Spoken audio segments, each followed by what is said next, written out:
बिस्मिल्लाहिर्रहमानिर्रहीम।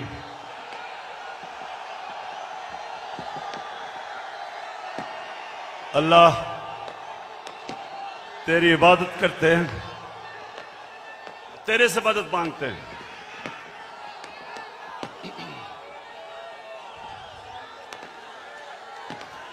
बहुत शुक्रिया, बहुत शुक्रिया, बहुत शुक्रिया। लाहौर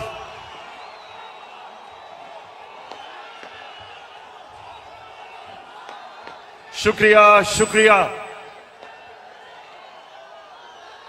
लाहौर मैं आपका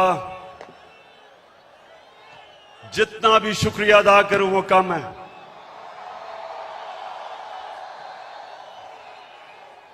मुझे पता था कि आप मुझे मायूस नहीं करेंगे।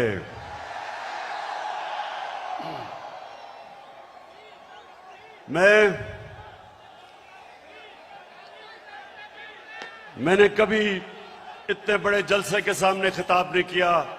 आप सबका शुक्रिया। माशाअल्लाह, अल्लाह का भी शुक्र अदा करता हूं कि उसने आपके दिल में वो शऊर डाला, आपको जगाया। ये अल्लाह का करम है। ये अल्लाह का खास करम होता है जब वो एक कौम को जगा देता है और एक इंसानों के हजूम को एक कौम बना देता है। ये अल्लाह तेरा लाख लाख शुक्र है। लाहौर में इधर पास ही मेयो हॉस्पिटल में पैदा हुआ था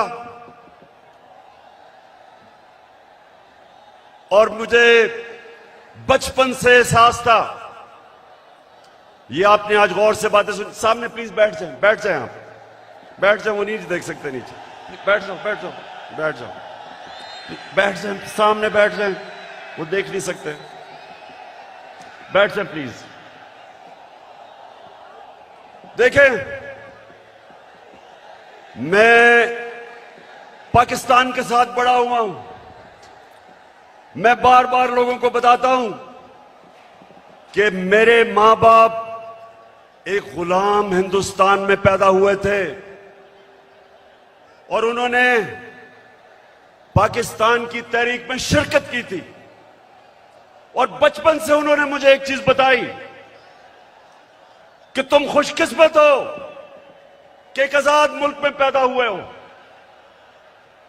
और मैंने जब क्रिकेट की ग्राउंडों के ऊपर अपने मुल्क का नाम ऊपर किया और हमारा पाकिस्तान आहिस्ता आहिस्ता आहिस्ता क्रिकेट की दुनिया में ऊपर जाना शुरू हुआ, तो हमें फख्र होता था कि हम वो पाकिस्तानी हैं जो एक आजाद पाकिस्तान को दुनिया में उठा रहे हैं।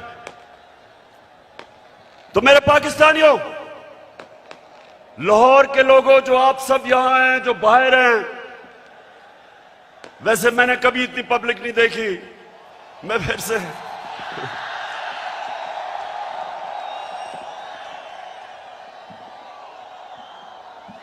आप जितने भी लोग आज मेरी बात सुन रहे हैं, बड़े गौर से आज मेरी, क्योंकि मैंने आज आपको लाएमल देना है कि हमने ये ना गुलामी कबूल करनी है, ना ये इंपोर्टेड हुकूमत कबूल करनी है।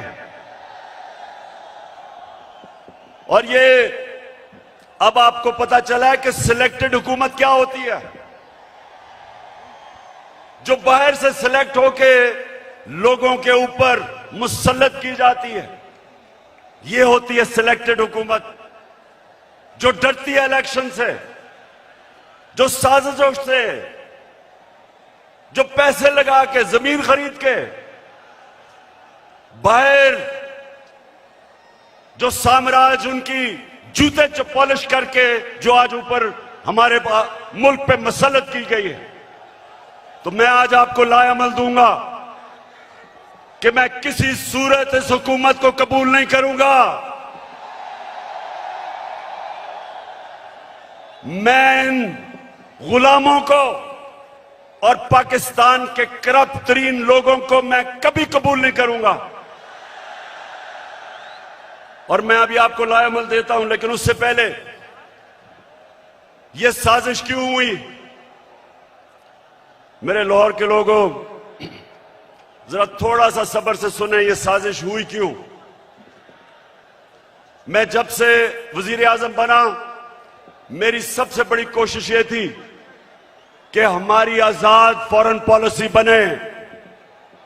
आजाद फॉरेन पॉलिसी का मतलब यह कि हम जो भी फैसले करें अपने लोगों के मफादात के लिए करें। मैं अपने लोगों को किसी बैरूनी मुल्क की उनके मफादात के लिए कुर्बान ना करूं। मेरे फैसले मेरी कौम के लिए हों। ये वो लोग जो आदी हुए थे पाकिस्तानियों को हुक्म देते थे, धमकियां देते थे, एक ही टेलीफोन पे सारी बातें मनवा लेते थे, उनको ये चीज पसंद नहीं आई। मैंने ये भी फैसला किया जब जिस दिन मैं वजीर आजम बना कि मैं हर इंटरनेशनल फोरम में एक बात उठाऊंगा कि जो इस्लामोफोबिया और हमारे नबी सल्लल्लाहु अलैहि वसल्लम की शान में गुस्ताखी करते थे, मैंने फैसला किया था कि यूनाइटेड नेशंस में उठाऊंगा, ओआईसी में उठाऊंगा, हर फोरम पे उठाऊंगा, क्योंकि हमारे मुसलमानों को 1.5 अरब मुसलमानों को यह तकलीफ देते थे, वो भी पसंद नहीं आई, वो बाहर के लोगों को पसंद नहीं आई। और तीसरी चीज उनको क्या नहीं पसंद आई कि मैं जितनी भी फॉरेन पॉलिसी थी, चाइना से, रशिया से, मुसलमान ममालिक से, मेरी सबसे बड़ी कोशिश ये होती थी कि मेरी कौम को किसमें फायदा है। मैंने कभी भी किसी से डिक्टेशन नहीं लिया और ना मैंने कभी लेना था। हुक्म किया कि रूस क्यों चले गए, हुक्म आया बाहर से कि आप रूस क्यों गए। मैं रूस इसलिए गया, एक पाकिस्तान में गैस खत्म हो रही है, हमने उसे गैस का कॉन्ट्रैक्ट करना था, लेकिन 2 और चीजें, रूस हमें तेल 30% कम कीमत पे दे रहा था।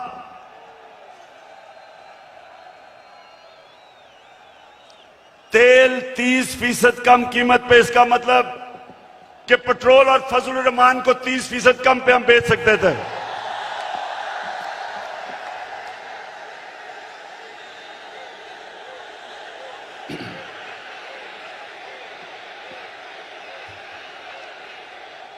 उसके अलावा हमें 20 लाख टन गंदम इंपोर्ट करनी थी रूस से, वो भी हमें 30% कम कीमत पे दे रहे थे। मैं इसलिए गया था कि मेरे लोगों को फायदा था, मेरी आवाम को फायदा था, मैं महंगाई कम कर सकता था। और ये देखें कि हिंदुस्तान जो अमेरिका का करीबी एलाई है, स्ट्रेटेजिक एलाई है, वो तेल मंगवा रहा है रूस से। उसको अमेरिका ने कहा कि ना तेल खरीदो, उसने आगे से सीधा जवाब दिया अमेरिका को कि हम अपने लोगों के मफादात के लिए फैसले करते हैं। यानी कि हिंदुस्तान की फॉरेन पॉलिसी उनके लोगों के मफादात के लिए, और हमारी फॉरेन पॉलिसी किसी और कौम की मफादात के लिए।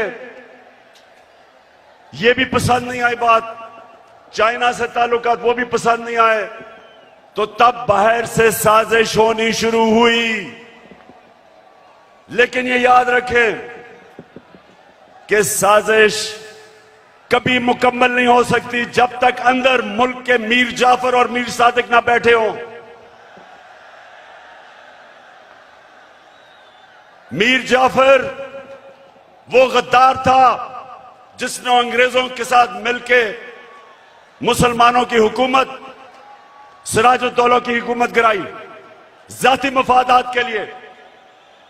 और मीर सादिक वो था निजाम हैदराबाद के साथ मिलके, अंग्रेजों के साथ मिलके टीपू सुल्तान को इन्होंने हरवाया। यहां भी मीर सादिक और मीर जाफर बैठे हुए थे जिन्होंने बाहर की साजिश में पूरा हिस्सा लिया।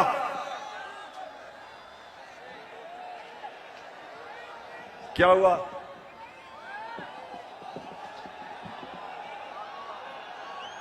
क्या हुआ?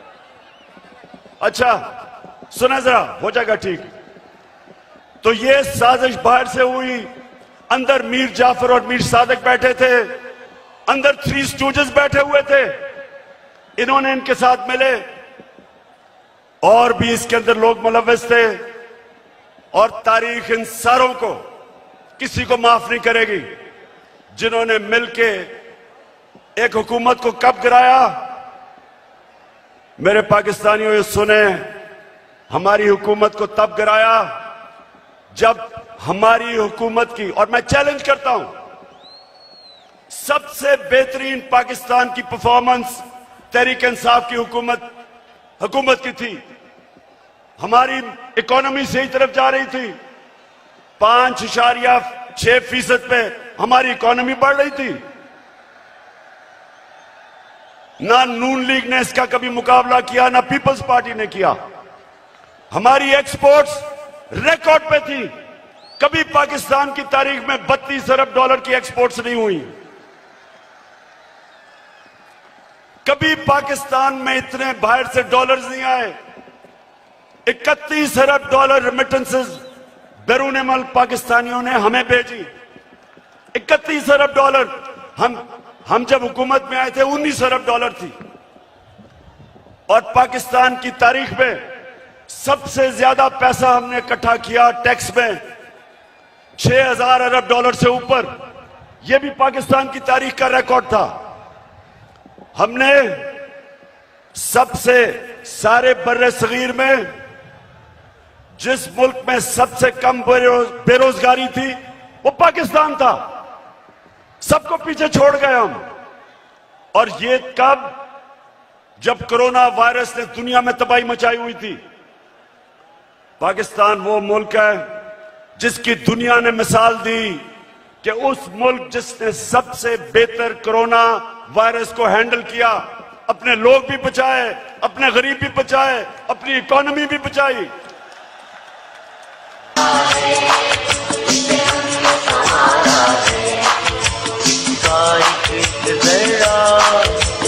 जान से प्यारा है। और अपने किसानों को, लाहौर के लोगों सुनो, हमने अपने किसानों को कैसे फायदा पहुंचाया। शुगर माफिया जो किसानों को कीमत पूरी नहीं देता था, टाइम पे पैसे नहीं देता था, क्योंकि सारे ताकतवर सियासतदान दोनों पार्टीज में शुगर माफिया का हिस्सा थे। हमने आके शुगर माफिया का मुकाबला किया, किसानों को पैसे दिलवाए ठीक टाइम पे, और उनको कीमत सही मिली। उन्होंने अपनी जमीन पे लगाया। और पाकिस्तान की तारीख में 5 फसलों में की तारीख में सबसे ज्यादा पैदावार पाकिस्तान की तारीख में एक पिछले साल हमने किया। गंदम की रिकॉर्ड पैदावार, गन्ने की रिकॉर्ड पैदावार, मकई की रिकॉर्ड पैदावार, आलू की रिकॉर्ड पैदावार, चावल की रिकॉर्ड पैदावार, यह हमारे दौर में हुआ।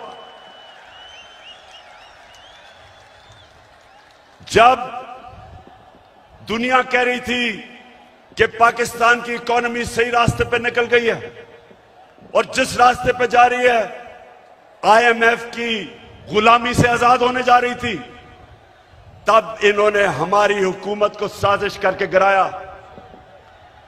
पहले हुकूमतें गिरती थी, 2 दफा बेनजीर की हुकूमत गिरी, 2 दफा नवाज शरीफ की 90 की दिहाई में। जब भी गिरी करप्शन पे गिरी। मैं चैलेंज करता हूं, बताएं कि क्या इमरान खान ने कोई लंदन में फ्लैट लिए, कोई फैक्ट्रियां लगाई? मेरे पे आज इल्जाम लगाया जा रहा है कि जनाब तोशा खाना से इसने कोई चीजें ली। जरा लाहौरियों जरा सुनो, तोशा खाना है क्या? समझो पहले ये क्या है। जो भी तोहफा मिलता है प्राइम मिनिस्टर और उनके वजीरों को, जो भी तोहफा मिलता है वो तोशा खाना में जाता है। इनके जमाने में जब तोशा खाना में प्रेजेंट जाता था तो ये 15% पैसे दे के जो हुकूमत को जाती थी वो खरीद सकते थे। हम आए, हमने 50% रखा, 50% हुकूमत को जाता था और जो भी हम खरीदना चाहे हम खरीद सकते थे। जो भी मैंने खरीदी सब रिकॉर्ड के ऊपर है, सब कानून के अंदर है। और आज मैं आप सबको यह भी बता दूं कि मैंने उन पैसों से जो मेरे घर के नीचे सड़कें जो आम लोगों को भी फायदा पहुंचाती थी, वो तोशा खाना के पैसे से सड़क ठीक की, हुकूमत का पैसा नहीं लिया। मेरा जो घर है मैं कानून के मुताबिक उसको कैंप ऑफिस बना के सारे खर्चे हुकूमत देती है, यानी आप देते हैं टैक्स, आप टैक्स पेयर उसका पैसा सारा देता है। मैं अपने खर्चे देता हूं। मैं कोई ना लाहौर का घर ना वहां कैंप ऑफिस नहीं किया, अपने पैसे से वो चलाया। जो दीवार नीचे बनानी थी सिक्योरिटी फेंस, गवर्नमेंट से पैसे नहीं लिए, अपना ऑफिस चलाया, गवर्नमेंट से पैसे नहीं लिए। और ये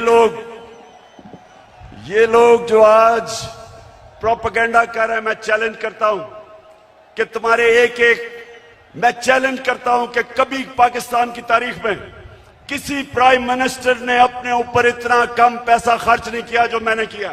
चैलेंज। और एक और वजह कि बाहर से साजिश हुई, अब ये जरा गौर से सुनना है आपने, क्योंकि मैं चाहता हूं इसके बाद जो मैं आपको लाएमल दूंगा वो बड़ा जरूरी है कि पहले आप समझ जाएं कि ये हुआ क्या, ये कितनी बड़ी साजिश इस मुल्क के खिलाफ की गई है। एक और हमारे साम्राज्य जो बाहर बैठे हुए हैं, एक और मसला क्या था कि मैं पहले दिन से, जिस दिन जनरल मुशर्रफ घुटने टेक गया एक टेलीफोन कॉल की अमेरिका से और उनकी जंग में लेके गया, मैं पहले दिन से इसके खिलाफ था। हर फोरम पे मैंने कहा कि ये हमारी जंग नहीं है।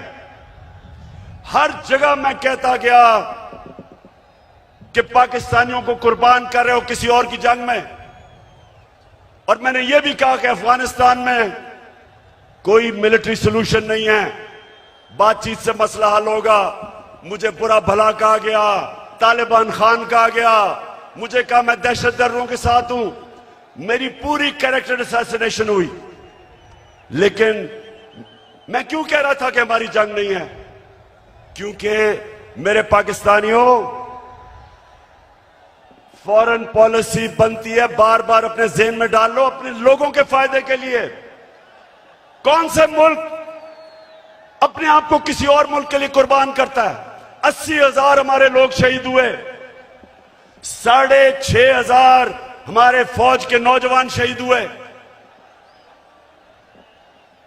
हमारा कबायली इलाका उजड़ गया, 100 अरब से डॉलर से ज्यादा मुल्क को नुकसान हुआ।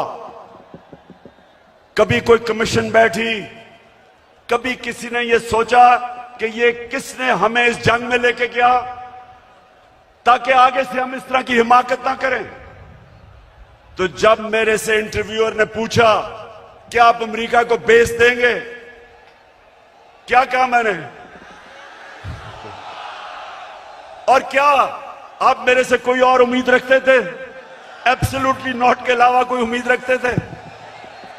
क्योंकि मेरा जीना मरना पाकिस्तान में है, ये मेरा मुल्क है, ये मेरे लोग हैं।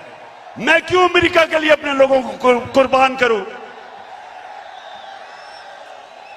तो ये भी उनको तकलीफ थी, उनको चाहिए थे चेरी ब्लॉसम बूट पॉलिश करने वाले, जो कहता कि बेगर्स आर नॉट चूजर्स, यानी कि क्योंकि हम मकरूज हैं, हम गुलाम हैं, हम आपके जूते पॉलिश करेंगे।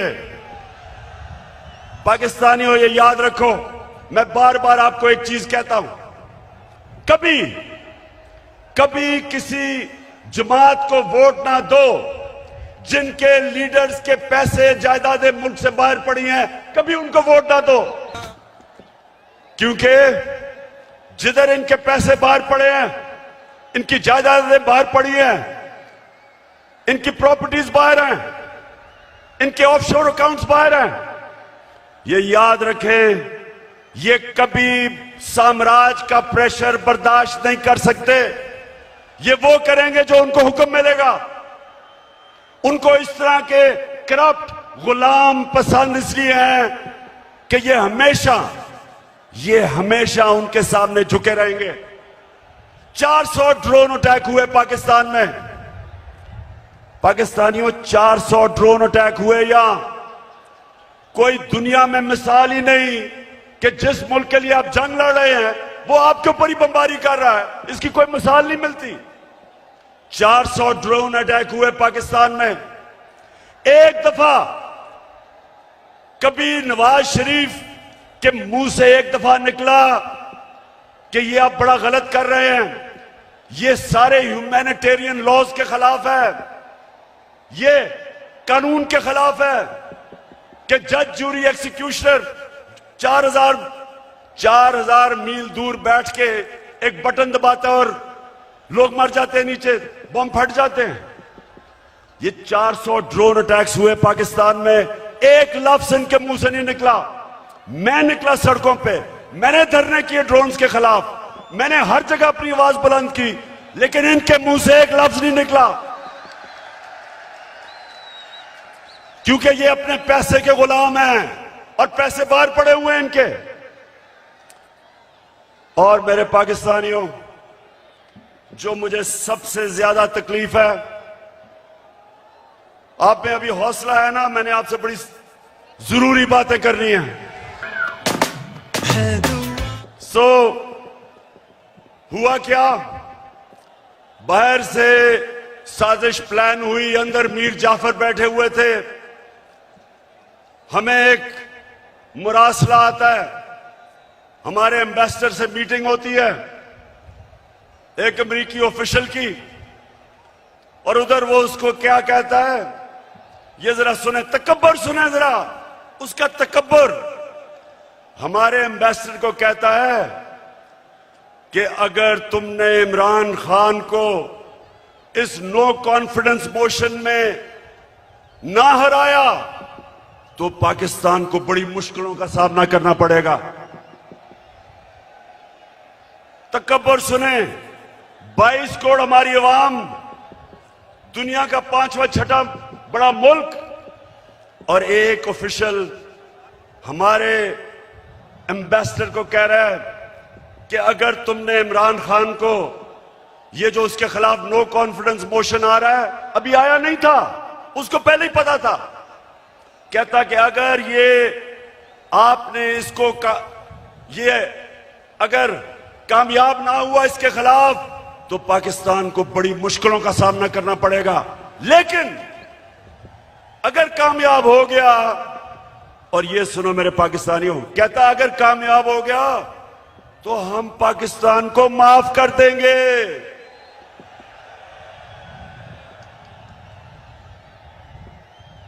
हमने क्या जुर्म किया कि वो हमें माफ कर देगा?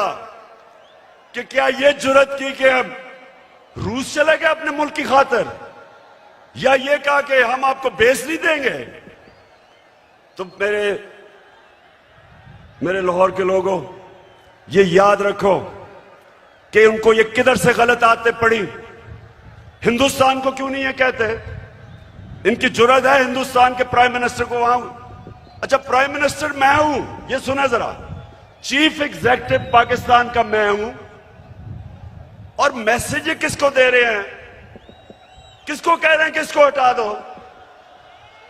बताएं किसको कह रहे हैं? प्राइम मिनिस्टर तो मैं था। तो मेरे पाकिस्तानियों जरा गौर से सुने, ये साजिश फिर क्या होता है, एकदम अगले दिन अदम एतमाद की वो आती है तहरीक, वो आप टेबल करते हैं असेंबली में, और हमारे जनाब 20 लोगों को वहां सिंध हाउस में जाना शुरू हो जाते हैं, उनकी बोली लग जाती है, 20-20 करोड़ में उनके जमीर बिकने शुरू हो जाते हैं।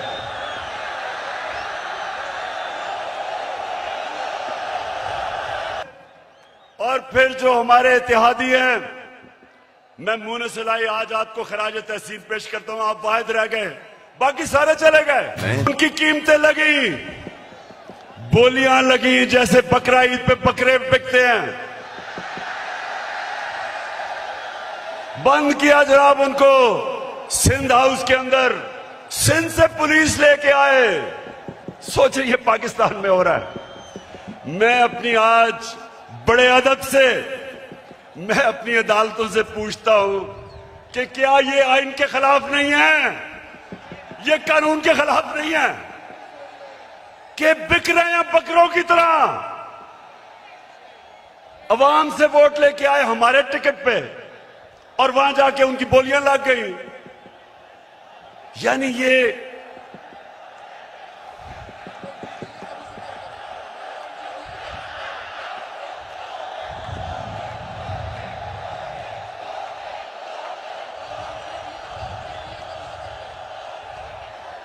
वैसे देखो मेरे पाकिस्तानियों, एक आप सब ने वादा करना है, वोट हमें दे या ना दे, मैं आप सारे पाकिस्तानियों से बात कर रहा हूं, लेकिन खुदा के वास्ते कभी इन लोटों को सारी जिंदगी वोट नहीं देना आपने।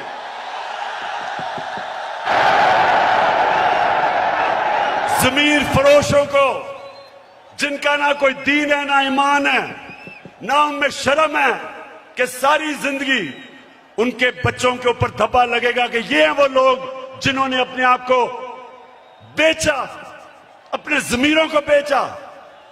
सारी जिंदगी के लिए इनके ऊपर एक मोहर लगे कि कभी ये सियासत के पास ना आए। जिन जिन हलकों में ये जाएंगे, मेरी कौम पाकिस्तानियों, अगर आपने इनको किसी भी हलके में जीतने दिया, आप इस मुल्क से गद्दारी करेंगे।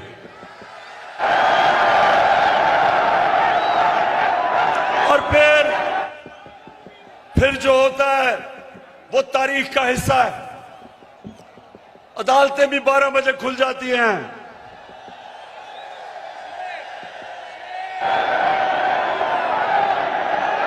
मेरे यहां दोनों स्पीकर बैठे हुए हैं, एक्स स्पीकर असद कैसर भी बैठा हुआ है और कासिम सूरी, दोनों हीरो हैं।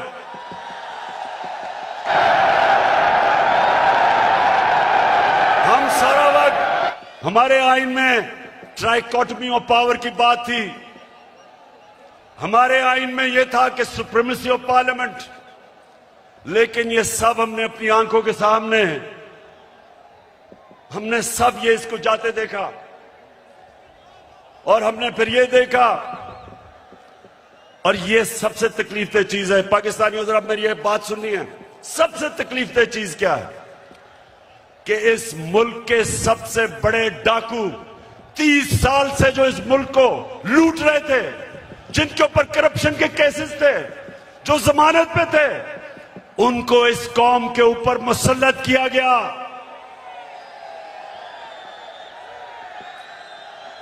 पाकिस्तानियों, मैं, मेरे से बेहतर शायद कोई भी पाकिस्तान की सियासत में ना अमेरिकनों को जानता है ना यूरोपियंस को जानता है जो मैं जानता हूं, कोई नहीं मेरे से बेहतर जानता। उनके अपने मुल्कों में ये कोई तस्वर भी नहीं कर सकता, कोई सोच भी नहीं सकता कि एक आदमी जमानत पे हो, उसको पार्लियामेंट तो दूर की बात है, उसको चपड़ासी भी बना दे, या उन्होंने हमारा प्राइम मिनिस्टर बना दिया और उसके बेटे को, जो सारा लाहौर जानता है कि हर एक एक चीज के ऊपर रिश्वत लेता था, उसको चीफ मिनिस्टर का कैंडिडेट बना दिया। मैं ये सोचता हूं, आज मेरे पाकिस्तानियों सुनो जरा, मैं ये सोचता हूं क्योंकि मैं उन माशरों को बड़ी अच्छी तरह जानता हूं कि वो हमें कितनी हकारत से देखते हैं। हमें वो क्या समझते हैं कि चोरों के हमारे ऊपर मुसल्लत कर दिया। खुद सोचो, 20 साल ये जो आज बैठे हुए हैं, ये एक दूसरे को चोर कहते रहे हैं। क्या ये चेरी ब्लॉसम ने नहीं कहा था कि मैं आसिफ जरदारी का पेट फाड़ के पैसा निकालूंगा? ये क्या लोगों को बेवकूफ समझते हैं? क्या नवाज शरीफ ने 2 दफा आसिफ जरदारी को जेल में करप्शन पे नहीं डाला था? और क्या आसिफ जरदारी ने हुदैबा पेपर मिल का अरबों रुपए का केस नवाज शरीफ और शहबाज शरीफ पर नहीं किया था? और क्या ये दोनों मिलके फजल रहमान को डीजल नहीं कहते थे?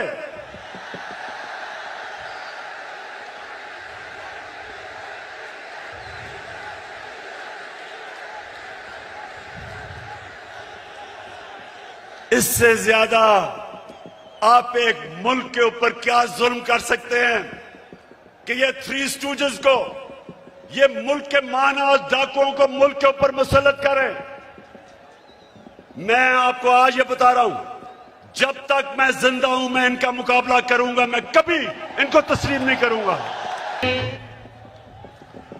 पाकिस्तानियों, अब ये जरा मेरी बात सुना, ये इतना बड़ा इस मुल्क पे जुल्म किया इन्होंने कि आपको अंदाजा नहीं कि ये जो हमारे माशरे को करेगा, एटम बॉम्ब भी नहीं कर सकता। मेरे नबी सल्लल्लाहु अलैहि वसल्लम ने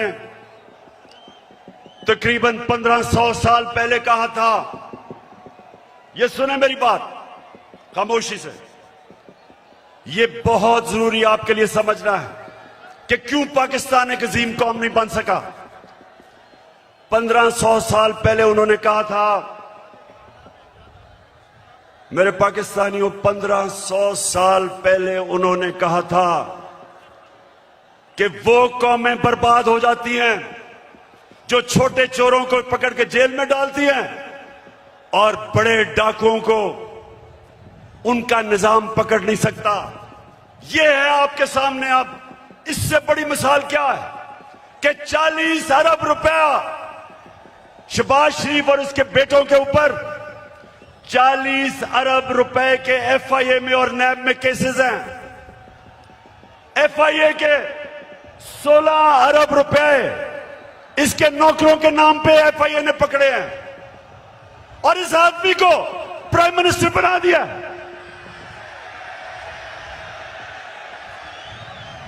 मैं आज सारी दुनिया से पूछता हूं, अपनी सारी कौम से पूछता हूं कि मुझे यह बताएं आप कि वो जो एफआईए के, और मैं उनको खराज तहसीन पेश करता हूं एफआईए के ऑफिसर्स को जिन्होंने इसके केस निकाले और पकड़े। जब इसका बेटा सलमान शहबाज बाहर भाग गया, जब उसे पता कि एफआईआर पकड़ने लगी है, उससे पहले दमाद इनकी अपनी हुकूमत में, जब नून लीग की हुकूमत थी, इसका शहबाज शरीफ का दमाद बाहर भागा करप्शन के केसेस से डर के। नवाज शरीफ के दोनों बेटे बाहर भागे क्योंकि वो बता नहीं सकते थे कि अरबों रुपए की प्रॉपर्टीज इनके पास लंदन में किधर से आई। इसहाक डार प्राइम मिनिस्टर के प्लेन पे नून लीग की हुकूमत में बाहर भागा, उसके बेटे बाहर भागे हुए हैं। ये लोगों को हमारे ऊपर मुसल्लत किया जा रहा है। 95% इनके ऊपर केसेस हमारे दौर में नहीं बने, पहले के बने हुए हैं। और ये लोग आज जिधर आके बैठ गए हैं, मुझे ये बताएं कि कौन सा गवर्नमेंट ऑफिसर इनके खिलाफ एक्शन लेगा? कब आगे से एफआईए कब इनके खिलाफ एक्शन लेगी? जब उनको पता ये होगा कि ये तो उनके ऊपर इंतकामी कार्रवाई करेंगे अगर वापस आ गए। अब सोचें, कहीं दुनिया में होता है कि वो एफआईए जिसने इसके ऊपर केसेस निकाले हैं, ये उसी के ऊपर आके बैठ गया। और सबसे पहले इसने उस दिलेर ज़हीन ऑफिसर को फारग किया जिसने इसके केसेस पकड़े थे। तो मैं फिर बड़े अदब से अपनी अदलिया से पूछता हूं कि क्या आपका काम नहीं इनकी हिफाजत करना, इन ऑफिसर्स की? क्या आपका काम नहीं कि एक कॉन्फ्लिक्ट ऑफ इंटरेस्ट, कि जो आदमी एफआईए में पकड़े हुए केसेस, आपका काम नहीं उनकी हिफाजत करना? तो पाकिस्तानियों, मैं आज आपके सामने एक और बात कहता हूं। 3.5 साल मैं हुकूमत में कोशिश करता रहा कि इनके केसेस आगे बढ़े। 3.5 साल में कोशिश करता रहा। पुराने केसेस थे इनके, जरदारी के ऊपर अरबों रुपए के केस थे, उसकी और उसकी वो जो ओमनी ग्रुप, बिलावल भुट्टो को भी उसी अकाउंट से पैसा जा रहा है, फेक अकाउंट से, जिधर रेहान अली को पैसा जा रहा है। साफ ओपन एंड शट केस। वो जो सिंध का चीफ मिनिस्टर है उसके ऊपर पूरा केस ओपन एंड शट, लेकिन कुछ होता ही नहीं था। मेरे नीचे ना नैब भी मेरे नीचे नहीं, अदलिया आजाद। क्या कर सकते थे? 100 एफआईए के केसेस जो इसके ऊपर हुए और वो भी डर डर के बेचारों ने किया, तो मेरे हाथ में क्या था? और जिनके हाथ में पावर थी, मैं आज आपको यह कहना चाहता हूं कि वो करप्शन को बुरा ही नहीं समझते थे। उनके लिए करप्शन बड़ी चीज ही नहीं थी। उनके ख्याल में कि ये जो करप्शन है ये तो होती है, और उन्होंने, क्योंकि वो करप्शन को बुरा नहीं समझते थे, ये सबसे बड़ा इस मुल्क के ऊपर अलमिया है कि आज जिन लोगों को जेल में होना चाहिए था वो आज या वजीर बन गए और या प्राइम मिनिस्टर बन गए हैं और या वजीर आला बनने की कोशिश कर रहा है। तो पाकिस्तानियों, ये कौम ये बर्दाश्त नहीं कर सकती, कोई कौम ये बर्दाश्त नहीं कर सकती। इसलिए मैं अभी आपको लायामल दूंगा कि हमने करना क्या है, लेकिन मैं ये आपको वाज़ेह कर दूं, मैं जब तक जिंदा हूं मैं इस नाइंसाफी और जुल्म का मुकाबला करता रहूंगा। पाकिस्तानियों, लाहौर के मेरे बाशऊर शहरियों, पहले बताएं आप तैयार होंगे जो मैं आपको बाद में बताने लगा हूं मेरे साथ? इंशाअल्लाह। अच्छा, अब मैं आपको जिस चीज की मुझे और बहुत तकलीफ है कि वो केसेस जो भी ताकतवर है यहां, उनको हमारा इंसाफ का निजाम कानून के नीचे ला ही नहीं सकता। अब ये सोचें कि जब हमारे नबी सल्लल्लाहु अलैहि वसल्लम ने कहा था कि कौम तबाह हो जाती है जब ताकतवर को नहीं पकड़ती, डाकू को और सिर्फ छोटे चोरों को पकड़ती है, उनकी सोचें, उनकी हिकमत, यानी उनमें अल्लाह ने उनको सबसे दुनिया का अजीम आदमी किसी वजह से बनाया था और हमें हुक्म किया था कि उनकी सुन्नत पे चलो। देखें, छोटा चोर भैंस चोरी कर लेगा, मोटरसाइकिल चोरी कर लेगा, ज्यादा से ज्यादा गाड़ी चोरी कर लेगा, कितना पैसा बना लेगा। लेकिन जब बड़ा डाकू चोरी करता है, अरबों रुपए की चोरी करता है, अब वो बिस्तर के नीचे नहीं वो पैसा रख सकता, वो बैंक में नहीं डाल सकता क्योंकि पकड़ा जाएगा। लिहाजा वो पैसा मुल्क से बाहर भेजता है, दुगना नुकसान करता है, चोरी भी बड़ी करता है।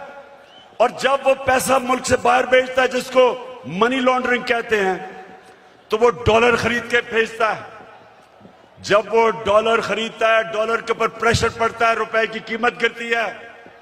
जब रुपया गिरता है, महंगाई आती है, गुर्बत बढ़ती है। आज ये हाल है कि यूनाइटेड नेशंस के सेक्रेटरी जनरल ने एक कमेटी बनाई है जिसको कहते हैं फैक्ट टाइप पैनल। उस पैनल को उसने कहा इन्वेस्टिगेट करो कि क्या वजह है कि गरीब मुल्क गरीब हो रहे हैं और अमीर मुल्क अमीर हो रहे हैं। आपको पता है उस पैनल ने क्या, उसने जब इन्वेस्टिगेट किया तो क्या चीज सामने आई कि हर साल पाकिस्तानियों, इधर और से सुनो, हम IMF से हम सिर्फ 6 अरब रुपए के कर्जा जब लेते हैं तो हमें उनकी हर बात माननी पड़ती है। हमें मुल्क के ऊपर एक जंजीर डाल जाती है गले में, 6 अरब डॉलर पे। तो हर साल गरीब मुल्कों से जो पैसा जाता है अमीर मुल्कों में, ऑफशोर अकाउंट्स में, लंदन फ्लैट्स में, वो 1700 अरब डॉलर है। 1700 अरब डॉलर हर साल गरीब मुल्कों से चोरी होकर अमीर मुल्कों में जाता है। हमारे मुल्क से अंदाजा लगाया जाता है 15 अरब डॉलर हर साल बाहर जाता है चोरी करके। और वो कौन करता है? वो भैंस चोर या मोटरसाइकिल चोर नहीं करता, वो ये बड़े बड़े डाकू जो आज ऊपर मुसल्लत कर दिए हैं, ये चोरी करके पैसा बाहर भेजते हैं। और इसलिए मेरे पाकिस्तानियों, इनका मुकाबला करना है हमने।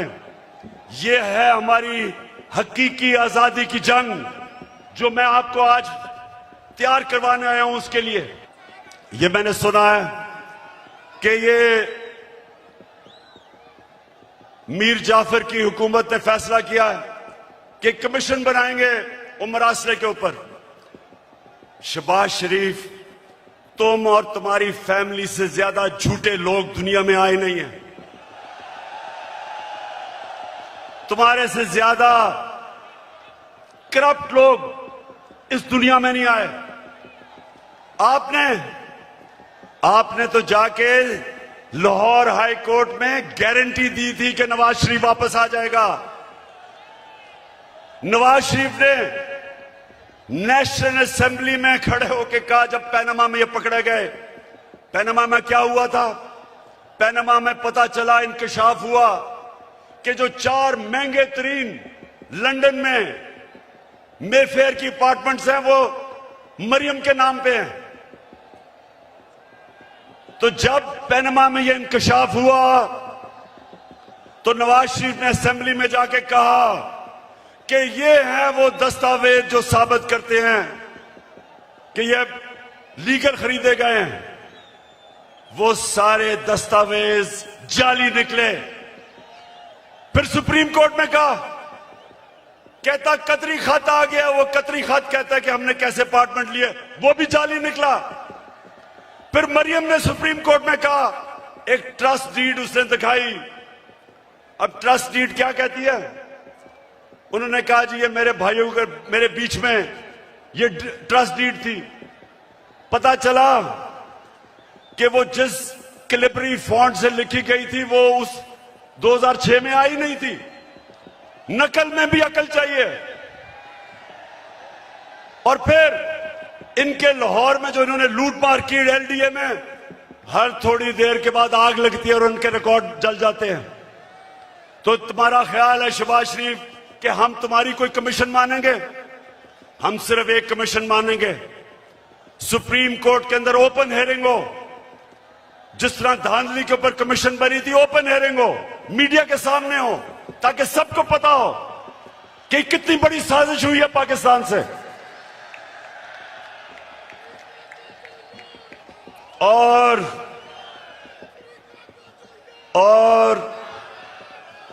ये जो भी चीफ इलेक्शन कमिश्नर है, ये जो चीफ इलेक्शन कमिश्नर है, इसको तो नून लीग के अंदर कोई ऑफिस का ओहदा दे दो।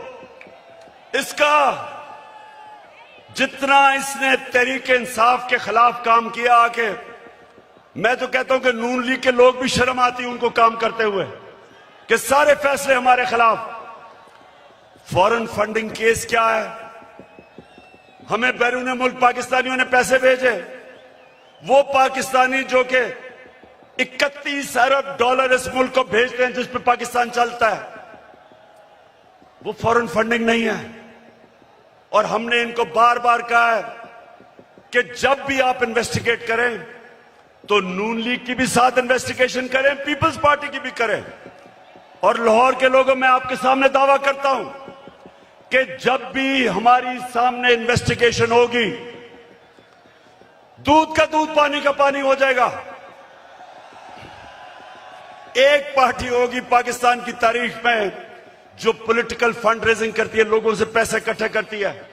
इनके पैसे वो बिजनेसमैन देते हैं जिनके साथ मिलकर ये पैसे बनाते हैं, उनको कॉन्ट्रैक्ट्स दिलवाते हैं, फिर उनसे पैसे लेते हैं। एक एक का नाम भी मुझे पता है। उनसे पैसे लेते हैं, इनके पास कोई फंड रेजिंग का तरीका नहीं है। तो मैं चैलेंज करता हूं कि अगर हिम्मत है तो हम तीनों के इकट्ठे केस सुनो, ताकि सारी कौम को पता हो, सारी कौम के सामने आए कि किससे सही मायने में पैसे इकट्ठे करें और कौन 2 नंबरी से पैसे इकट्ठे करता है। वैसे मैं सोचता हूं ये नून लीग की और पीपल्स पार्टी के लोगों को मैं सोचता हूं, और वो डीजल वाले के लोगों को भी, कि मुझे ये बताएं कि कोई आपको शर्म नहीं आती कि वहां जरदारी फैमिली के अलावा कोई नहीं आता ऊपर, यहां शरीफ फैमिली के अलावा कोई नहीं आता, उधर फजल रहमान के बेटों के अलावा कोई नहीं आता। कोई आपको शर्म नहीं आती कि किसी में सलाहियत नहीं ऊपर आने की? हमारी पार्टी में क्यों नहीं है? बताएं मेरा कौन सा रिश्तेदार है? बताएं कौन है रिश्तेदार, कौन सा दोस्त है मेरा पावर में? क्योंकि मेरिट के ऊपर चल रहे हैं हम। ये खानदानी पार्टीज, मैं इनके ऊपर हैरत मुझे होती है कि क्यों नहीं इनको अजीब लगता कि वो एक बच्चे को बाहर से उर्दू उसको पूरी आती नहीं, उसके सामने बड़े बड़े झुके हुए होते हैं। वो जब नवाज शरीफ प्रेसिडेंट ओबामा को मिला पर्चियां पकड़ के, तो जिसकी काम पे टांग नहीं थी, 14 साल हो गए, उर्दू नहीं आ रही सही तरह, करते करते में फर्क ही नहीं पता चलता उसको। तो दूसरी तरफ वो मरियम तैयार है, जिसने जिंदगी में 1 घंटे का काम नहीं किया, वो तैयार बैठी है।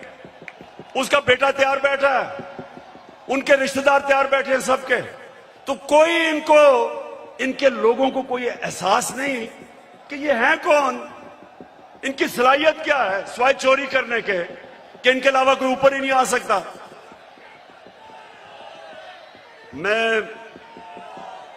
अब मैं आपसे आखिर में, अब जो मैं बात करने आया था, आप सबको यहां इकट्ठा किया, उस पर मैं आने लगा हूं। तो मैं सबसे पहले पाकिस्तानियों, अब आपने थोड़ी सी जरा तहम्मुल से मेरी बात सुननी है, क्योंकि इसके लिए मैंने आज आपको बुलाया है। देखिए पाकिस्तानियों,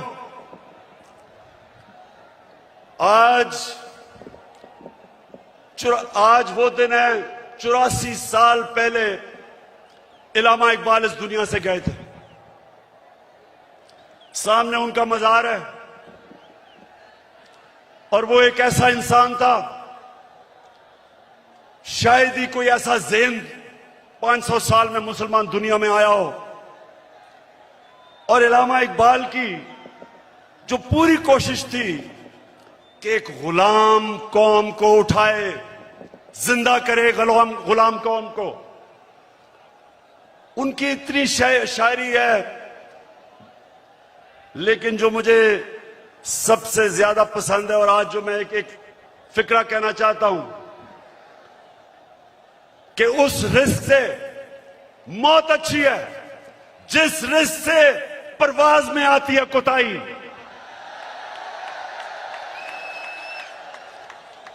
पाकिस्तानियों, यहां 1940 में जब कायदे आजम ने पाकिस्तान की रेजोल्यूशन करारदाद पाकिस्तान पास की थी, तो वो क्यों एक इतनी बड़ी ख्वाब उन्होंने यह अनाउंस की थी कि हिंदुस्तान के मुसलमानों ने फैसला किया कि हम एक आजाद मुल्क में रहना चाहते हैं। ये पाकिस्तान सिर्फ इस खित्ते के मुसलमानों के लिए नहीं था। जो हिंदुस्तान में मुसलमान जो नहीं पाकिस्तान आ सके, उन्होंने भी वोट दी पाकिस्तान के लिए। क्योंकि पाकिस्तानियों बड़ी ख्वाब का नाम था पाकिस्तान, और पाकिस्तान का जो नारा था, पाकिस्तान का मतलब क्या। मैं ये चाहता हूं आज कि पहले आप ला इलाहा इल्लल्लाह का मतलब सही माने में समझ लें। ला इलाहा इल्लल्लाह का मतलब यह है कि वो एक इंसान को आजाद कर देता है, एक छोटे इंसान को एक अजीम इंसान बना देता है। मौलाना रूमी ने कहा कि अल्लाह ने जब तुम्हें पर दिए, क्यों चूंटियों की तरह जमीन में रेंग रहे हो? क्योंकि ला इलाहा इल्लल्लाह इंसान को पर देता है। जब इल्लामा इकबाल कहता है कि परवाज में कुताई ना आए, तो कुताई तब आती है जब इंसान गुलामी करता है।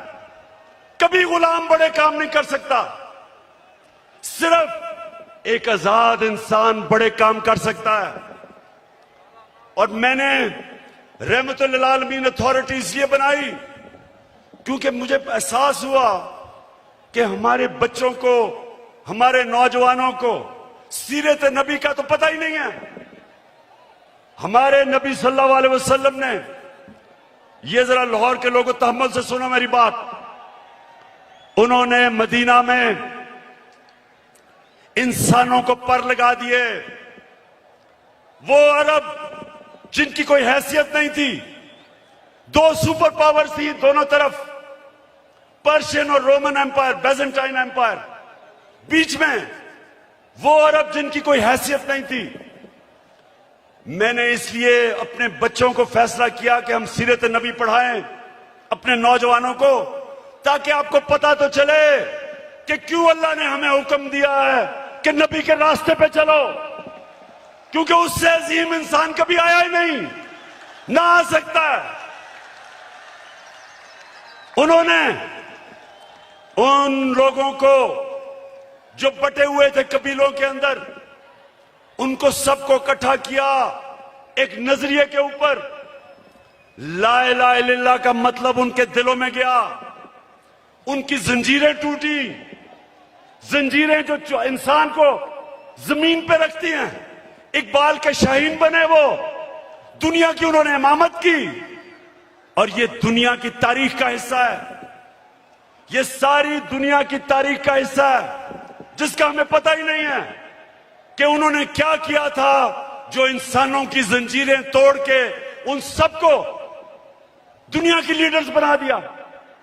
तो पाकिस्तानियों, इसलिए मैं आज आपके पास आया हूं कि ये जब कहता है कि बेकर्स आर नॉट, कि हम जनाब मकरूज हैं इसलिए गुलाम हैं। शहबाज शरीफ, तुम पैसे के गुलाम हो, हम कौम आजाद हैं। और दूसरा कहता है कि जनाब हम तो लाइफ सपोर्ट मशीन पे हैं, अमेरिका जब चाहे बंद कर दे। शर्म करो, शर्म करो कि 22 करोड़ लोगों को तुमने गुलाम बना के रख दिया, क्योंकि तुम खुद गुलाम हो, तुम्हारे पैसे बाहर पड़े हैं, अपने पैसों की पूजा करने वाले तुमने। हम जो एक बड़ी अजीम ख्वाब पाकिस्तान जो बनना था, आपने हमें चूंटियों की तरह जमीन पे रखा हुआ है। मैं आज आपको आजाद करने आया हूं। मैं आप आज से अहद लेने आया हूं कि हमने इकबाल का शाहीन बनना है। हमने किसी सूरत किसी के सामने झुकना नहीं है। हमने 22 करोड़ की एक ऐसी कौम बनना है, वो कौम बनना है। और मेरा लीडर कायदे आजम था, जो एक गुलाम हिंदुस्तान में भी आजाद आदमी था। तो पाकिस्तानियों, मैं चाहता हूं कि आप अपना मुकाम समझें। कुरान में अल्लाह कहता है कि मैंने इंसान को अशरफुल मखलूकात बनाया, सबसे अजीम मखलूक। फरिश्तों को कहा कि इस्लाम इंसान के सामने झुको।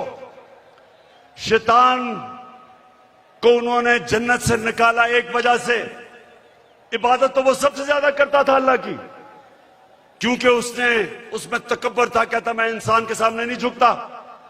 और अल्लाह ने उसे कहा कि तुम्हें भी अंदाजा नहीं कि मैंने इसको क्या सलाहियतें दी हैं। और कुरान में फिर यह भी है, जब इंसान ऊपर जाता है तो फरिश्तों के उससे ऊपर चला जाता है, लेकिन जब वो गिरता है जानवरों से नीचे गिर जाता है। हमारे ऊपर है, हम ऊपर जाना चाहते हैं या जमीन पर रेंगना चाहते हैं। पाकिस्तानियों, आप एक दफा फैसला कर लें। जब आप फैसला करेंगे कि हम किसी सूरत स्वाय अल्लाह के किसी के सामने नहीं झुकेंगे, आपकी परवाज ऊपर चली जाएगी। जिस दिन ला इलाहा इल्लल्लाह का मतलब आप समझ गए, आपकी जंजीरें टूट जाएंगी। ये जो गुलामी की जंजीरों में हमें डालना चाहते हैं टूट जाएंगी। अब सब उठ जाएंगे।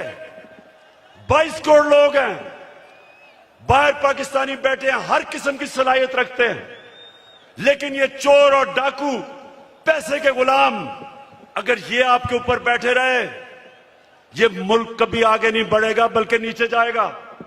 हमारी कभी फॉरेन पॉलिसी आजाद नहीं हुई। स्वाय थोड़ी देर के भुट्टो के जमाने में, और भुट्टो को साजिश करके अंदरूनी मीर जाफर ने उसको फांसी दिलवाई। कभी उसके बाद आजाद नहीं हुई, लेकिन कभी इतनी गुलाम भी नहीं हुई जो ये 3 स्टूजेस के दौरान हुई है। जो इन्होंने हमारे साथ किया, जिस तरह इन्होंने हमें गुलामी करवाई, इसकी कोई मिसाल नहीं है। रमजी यूसुफ को पकड़ा दिया अमेरिकनों को, हमारे कानून के बरखिलाफ। एमएल कांसी को पकड़ा दिया हमारी अदालतों को पूछे बगैर। एमएल कांसी के वकील ने अमेरिका की अदालत में क्या कहा, जब उन्होंने पूछा जज ने कि क्यों पाकिस्तान के कानून के बगैर आप इसको उठा के ले गए, तो उसका वकील कहता कि पाकिस्तानी अपनी वालदा को बेच देंगे डॉलरों के पीछे। और वो किसका दौर था? नवाज शरीफ का दौर था। हम नहीं बेचेंगे, नवाज शरीफ बेच देगा, पैसे का पुजारी है। फिर जनरल मुशर्रफ का दौर आया, 9/11 के बाद इसने पकड़ पकड़ के पाकिस्तानियों को ग्वांटानामो बे में दे दिए।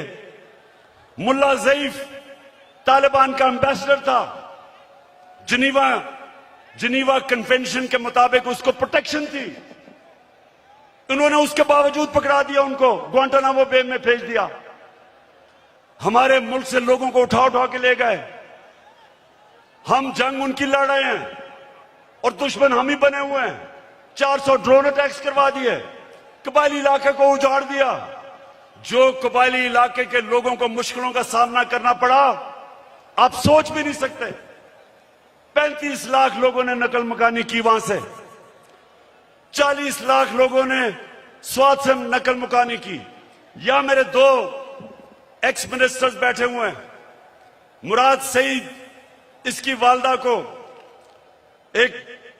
उसी जंग में स्वाद में जब बम फटा तो उसकी वालदा के सर पे लगा, अभी तक वो कोमा में है, सालों से वो कोमा में पड़ी हुई है। यहां सरताज गुल है, उसका भाई यहां खुदकुश हमले में लाहौर में वो बेचारा शहीद हुआ। मेरे मां और वालिद की दोनों तरफ से, एक जनरल बिलाल शहीद हुए वालदा की तरफ से, और न्याजी हमारे मियां वाली से शहीद हुए। 80,000 हमारे लोग मारे गए। क्यों? पाकिस्तान की जंग से क्या ताल्लुक था? क्योंकि गुलाम बैठे हुए थे। हमें कुर्बान किया गया किसी की खातिर, और हमें दुनिया में जिल्लत मिली। उसामा बिन लादेन को पाकिस्तान में आके इन्होंने खत्म किया। कोई 3 दिन कोई बोला नहीं। प्रेसिडेंट ओबामा अपनी किताब में लिखता है कि मुझे बड़ा खौफ था कि मैं सदर जरदारी को जब टेलीफोन करूंगा वो बड़ी मुजम्मत करेगा कि तुमने हमारे मुल्क में आके ये किया क्या। कहता जब 3 दिन के बाद मैंने जरदारी को टेलीफोन किया तो कहता मुझे मुबारक देनी शुरू कर दी उसने।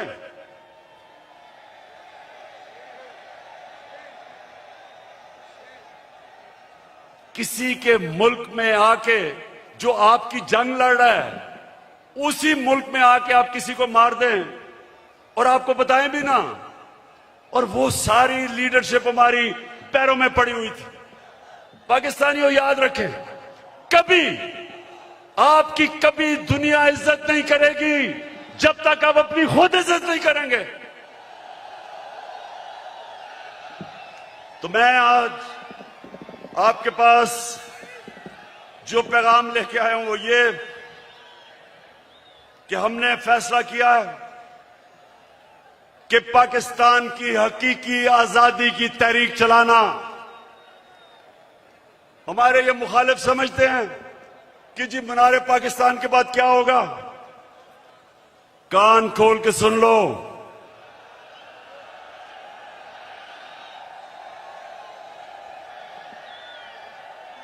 कान खोल के सुन लो कि असल पार्टी तो अब शुरू हुई है। हमने सारे पाकिस्तान, ये मैं तहरीक इंसाफ को कॉल नहीं दे रहा, मैं अपने सारे पाकिस्तानियों को कॉल दे रहा हूं, बल्कि मैं नून लीग और पीपल्स पार्टी के लोगों को जो इस मुल्क में आजादी चाहते हैं, जिनको पता नहीं कि कितनी बड़ी साजिश हुई है, मैं उनको भी आज पैगाम दे रहा हूं कि आपने सबने तैयारी करनी है। गली गली, मोहल्ले मोहल्ले, शहरों में, गांव में आपने सबने तैयारी करनी है, आज से शुरू करनी है। आपने मेरी कॉल की इंतजार करनी है जब मैं आप सबको इस्लामाबाद बुलाऊंगा।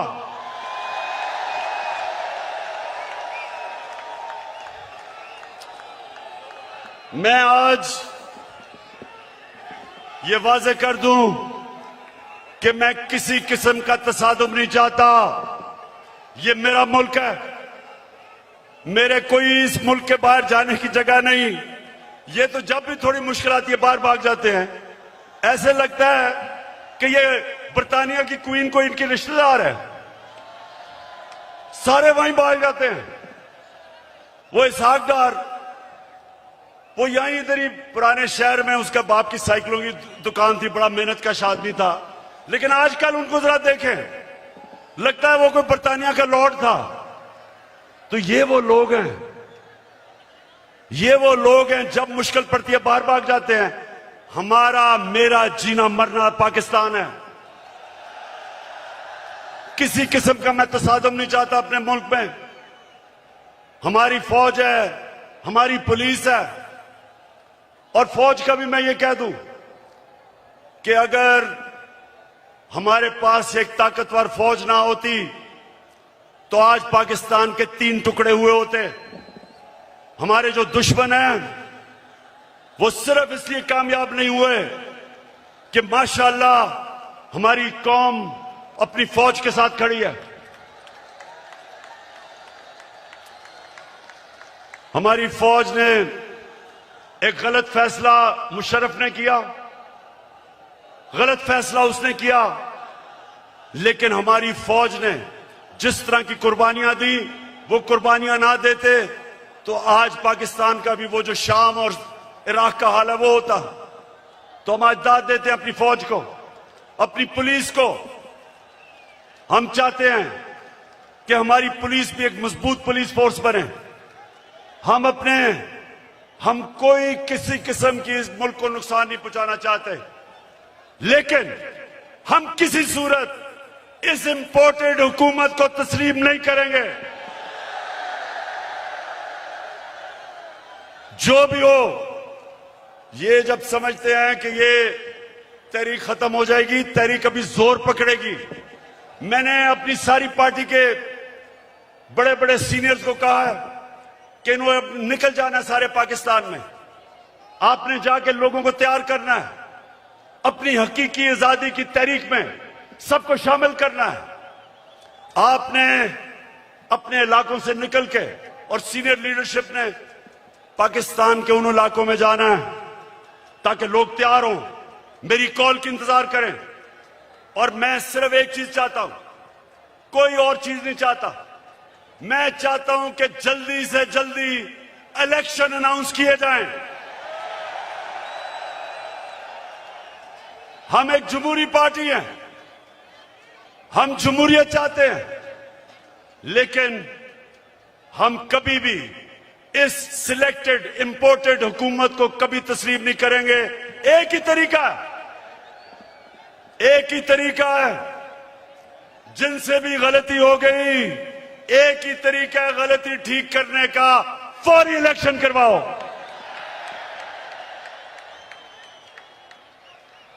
सत्ताईसवीं तारीख को मैं चाहता हूं मेरे पाकिस्तानियों,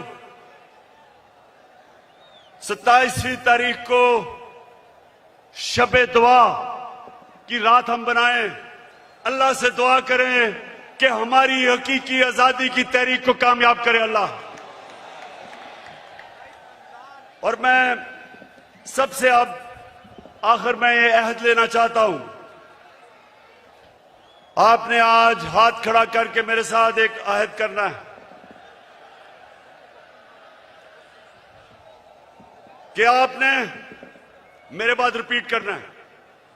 मैं जवाब आपको कहूंगा, रिपीट करना है। क्या हम सब आज अहद करते हैं कि हम अपने मुल्क की हकीकी आजादी और जमहूरियत के लिए हर वक्त जद्दोजहद करेंगे, तब तक जद्दोजहद करेंगे जब तक इलेक्शन अनाउंस नहीं होते। पाकिस्तान जिंदाबाद।